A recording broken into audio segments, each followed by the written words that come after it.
teman-teman, di sini kami dari jurusan Teknik Industri angkatan 2020. Perkenalkan, saya Amalia Usatunasana dengan NIM D600-200-097. Saya Ibnu Bagus Pratama dengan NIM D674.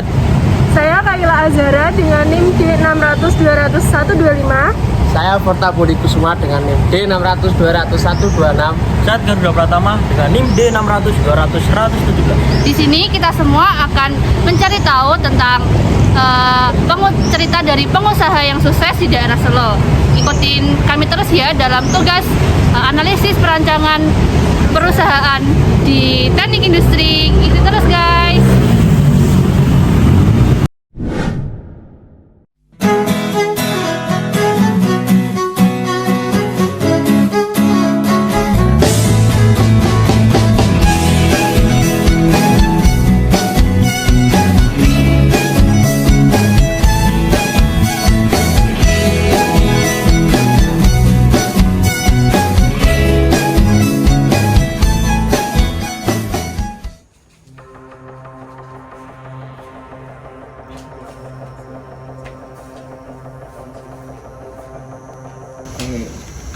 Assalamualaikum warahmatullahi wabarakatuh.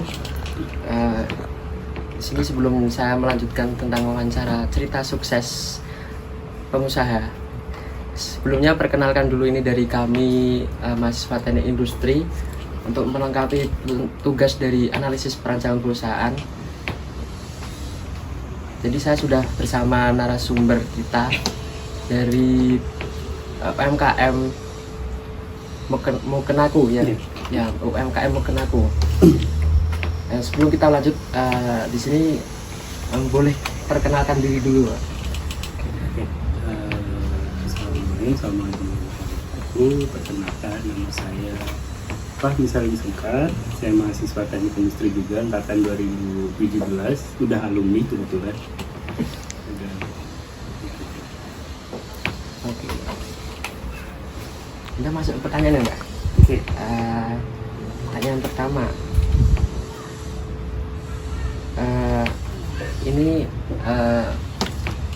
jadi bisa dijelaskan Pak, usaha ini dapat ide dari mana, terus sudah ditekuni berapa lama? Oke. Untuk saya cerita sedikit, sebenarnya yang memulai ide bisnis ini adalah dari orang tua sendiri. Orang tua saya itu mulai sejak untuk punya usaha sendirinya sekitar dari 2007-2008. Kalau usaha sebelumnya, ayah saya kerja di salah satu pabrik kain juga di Solo. Itu udah mulai dari waktu masih muda lah ya beliau. Kalau ibu saya sebenarnya udah dari sekitar tahun 98-99 juga udah mulai terjun di dunia perkainan lah ibaratnya. Lalu sambil nyicil modal, sambil punya nyelengi lah ibaratnya, mulai tahun 2007-2008 itu beli mesin jahit, terus jahit sendiri, nyoba.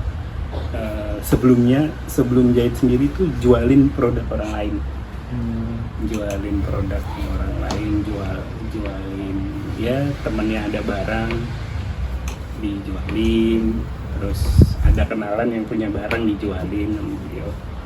Terus sampai akhirnya itu punya mesin sendiri, nyoba bikin sendiri. Di sekitar tahun 2007-2008 kalau nggak salah, saya masih SD, itu nyoba buat bikin sendiri. Dari yang awalnya mesinnya cuma 1-2 sampai akhirnya udah puluhan, dan sampai produksinya udah nggak di rumah. Gitu untuk awalnya.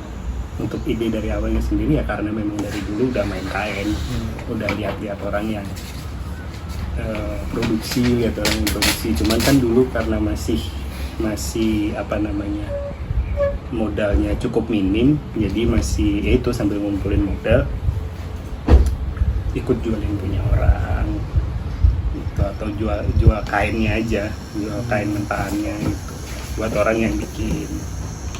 Dari situ lihat orang-orang yang bikin, akhirnya beliau terpancing buat bikin sendiri, pengen punya bikin sendiri gitu.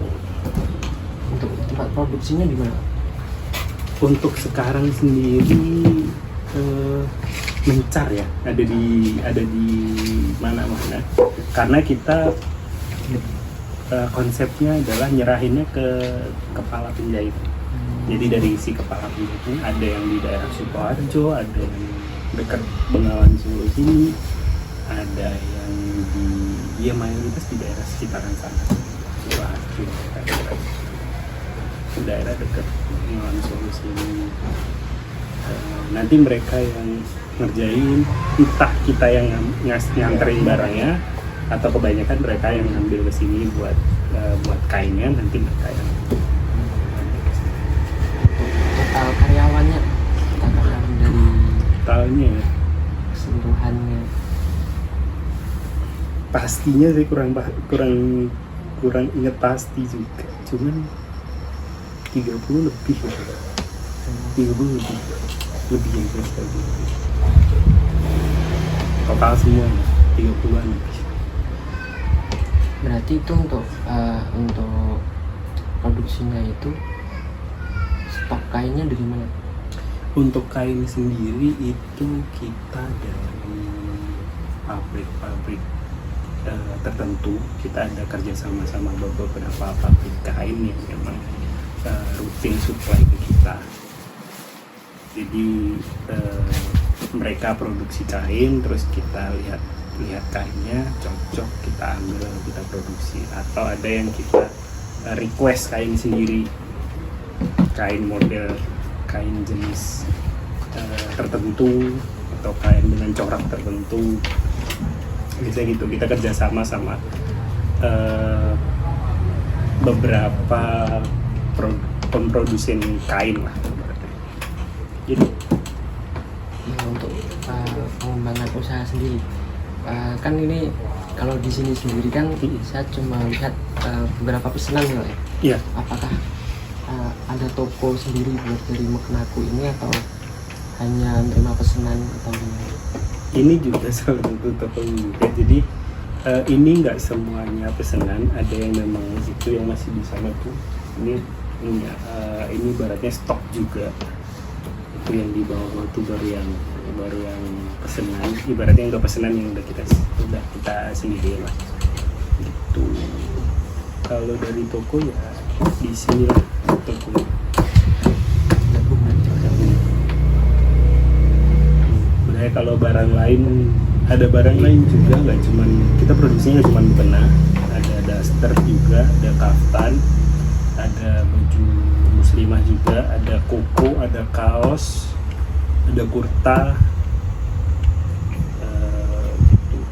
Dan kalau request bisa dibikinin gamis dan lainnya dengan jumlah tertentu.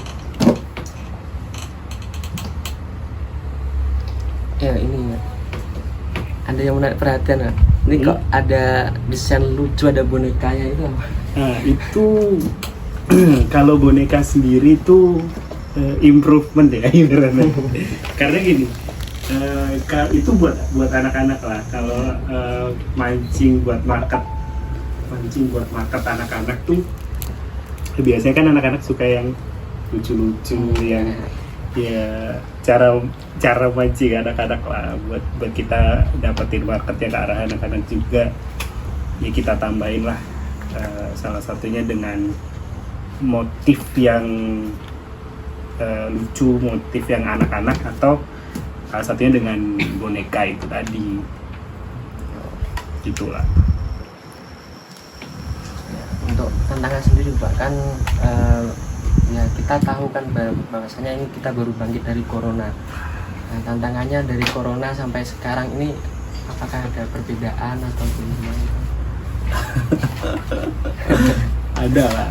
Jadi untuk tantangan sendiri sebenarnya di era-era corona ya, untuk sebelum pas masa corona kemarin itu sebenarnya tantangan terbesarnya adalah pasar lah ya.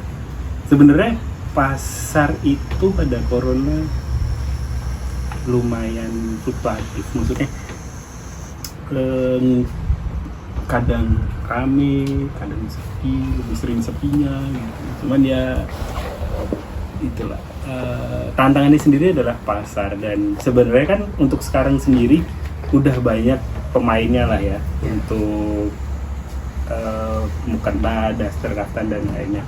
Nah, tantangannya sendiri adalah kita mempertahankan pasar dan cari pasar baru, improve ide-ide gimana kita bisa kembangin si bisnisnya ini.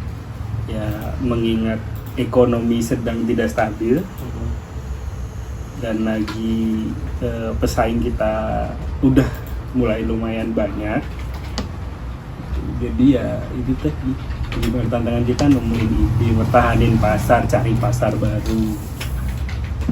Untuk tantangannya sih itu. Pertanyaan terakhir Pak, Yes. untuk tips menjadi pengusaha itu gimana? Tips jadi pengusaha. Kalau saya kebetulan privilege ya, karena meneruskan bisnis orang tua. Cuman saya sendiri ada bisnis sendiri. Tipsnya berani nyoba aja. Karena gini, pengusaha kalau menurutku adalah mental lah ya. Mentalnya udah pengusaha, mental udah terlatih sebagai pengusaha, dimana kita mau ngulik dan mempertajam sesuatu sampai ke akar-akarnya. Kalau sebagai pengusaha nggak boleh hanya tahu di atas, maksudnya nggak boleh cuman tahu ini bisnisnya jalan, ini bisnisnya gini, tanpa tahu sampai dalam sebenarnya apa sih kendala di dalam, sebenarnya sih gimana sih prosesnya di dalam. Kayak sebagai pengusaha jangan mau enaknya doang di atas lah. Kalau pribadi sih ngulik sampai dalam lah, ibaratnya kayak contoh kalau di sini ya, contohnya di sini itu ya ibaratnya sampai ke dalam, ibaratnya prosesnya itu seperti apa. Terus kayak ibaratnya kalau mau mempercepat lagi prosesnya, pelajari juga ada nggak yang bisa lebih mempercepat prosesnya. Terus kayak biar marketnya lebih luas, gimana nih marketnya biar supaya lebih luas tuh. Gitu sih. Biar kalau buat pemula yang mau mulai usaha gitu, berani dan harus tanggung jawab dan ngulik sampai dalam. Oke, sebelum saya tutup, untuk menjadi pengusaha itu hubungannya apa dengan teknik industri? Luas. Karena di industri sendiri kan belajar terkait banyak hal lah ya. Saya sendiri di produksi kita ada dulu belajar tentang lean management dan segala macamnya. 6WOS ya, WOS management itu sih kepake juga, maksudnya itu buat membenarkan si produksinya ini sendiri. Terus buat human resource-nya, buat struktural dari perusahaannya itu sendiri, itu menurutku sangat amat terbantu dari teknik industri sendiri. Dan banyak lagi ilmu dari industri yang menurutku amat sangat kepake dan bisa diterapkan lah buat di usaha, khususnya di dunia manufaktur ya. Di dunia manufaktur banyak banget ilmu yang dipakai. Oke, terima kasih Pak Faisal. Mungkin itu saja hasil wawancara kita dengan pengusaha UMKM Mukenaku ini. Jika nanti butuh sesuatu atau mau order, bisa langsung menghubungi, bisa cari nomor teleponnya di Google Maps ya Pak? Iya, cari aja Grosir Mukenaku. Ya, terima kasih semuanya. Oke, thank Kurang you. lebihnya mohon maaf. Assalamualaikum warahmatullahi wabarakatuh. Salam Unity. We are the best engineer. Salam Unity. We are the best engineer. Salam Unity. We are the best engineer.